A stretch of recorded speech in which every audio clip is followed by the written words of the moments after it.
David Waller-Whitney is one of the city's best bartenders. Now, do you have a signature cocktail that you make here? Cocktail that I'm about to show you called the Kaffir Fling. It's a combination of kaffir, lime leaf, and ginger. Exotic. With a little bit of orgeat. Orgeat's an almond syrup. If ever you've had a true Mai Tai, then orgeat is that very special ingredient that you cannot do a Mai Tai without. Fresh lime juice and an egg white. Sounds wonderful. Very special little garnish on the finish, though, that we're going to leave for the camera. Okay. Can't wait. Yeah, shall we make the cocktail? It just so happens that as you were about to stop by, Christina, that we were just starting another batch of the orgeat. It's almost, I could equate it to making cookies. Whenever you have a homemade cookie, it's always better than the one that you bought in the store. And the same goes with the syrups. And so everything that we do at West, if we have a special syrup, whether it be classic or nouveau, something contemporary that we've come up with, we always make it here. We don't bother going out and purchasing it because this way we can control the flavor profile and we can have a keen sense of the quality that we want to be using. So this orgeat batch that I'm just starting up now is right at the beginning stages. There's 100 grams of ground almonds, 300 grams of coarsely chopped blanch almonds, and 400 grams of sugar, 2 liters of water. We're just going to bring this up to temperature so it's a light rolling boil, and then we're going to take it off the heat. We're going to cool it overnight so that those flavors can marry. Tomorrow we'll strain off the solids. For every 500 grams of liquid, we'll add 700 grams of sugar. Sounds like a lot, but sugar is a preservative. This will help it to preserve itself for the length of time that it'll take before we get to use it. And once that's all finished, then we'll let it cool once again. We'll add in a little bit of orange flower water and a little bit of rose water to flavor it, and it's done. Now I think I should probably demonstrate that cocktail that this is going to go into. What I want to do though is to crack the egg white. By doing so, if I have broken the yolk in any way, shape or form, I'm not going to be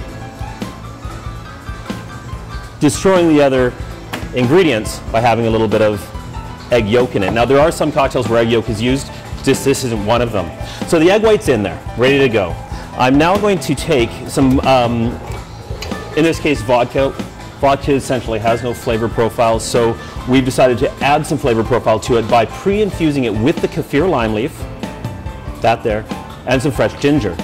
Now that those flavors are infused into the vodka, I'm going to take 2 ounces of that infusion into the glass it goes. The orgeat, 3/4 of an ounce.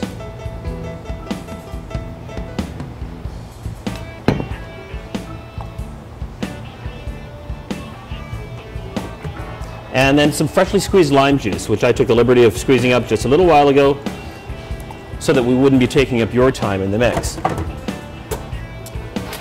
Pretty simple list of ingredients so far.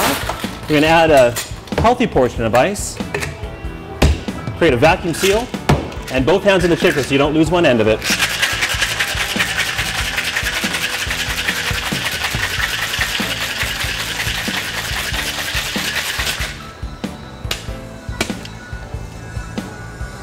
A light tap to break the seal off.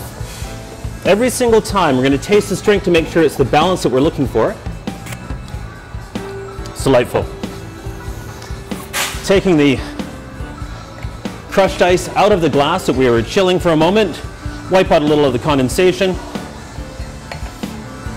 And we're ready to strain using the Hawthorne strainer only, not a fine strain on this one.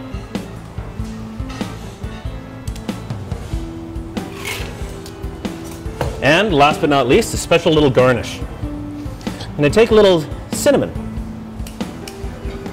a flame of any sort, in this case a little torch, and a little quick toasting of the cinnamon as it cascades to the surface below. Finally, a kaffir lime leaf with a little clap to open up the aroma from that leaf, and away you go. Christina, that's a kaffir fling for you to enjoy. Beautiful. That looks just too good to drink.